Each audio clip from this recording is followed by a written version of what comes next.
winning Master Series, I was winning the World Tour Finals, but I couldn't get quite deep in Grand Slams. And yes, I was putting bricks on myself in a way. I was not performing to the level that I was in other tournaments. I was not playing the same level. I was very impatient with myself.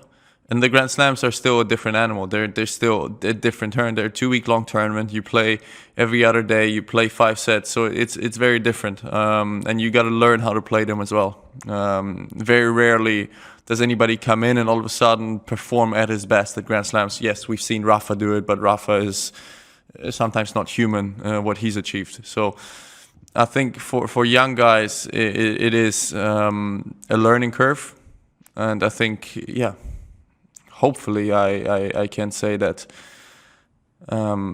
slowly but surely I'm starting to get the hang of it.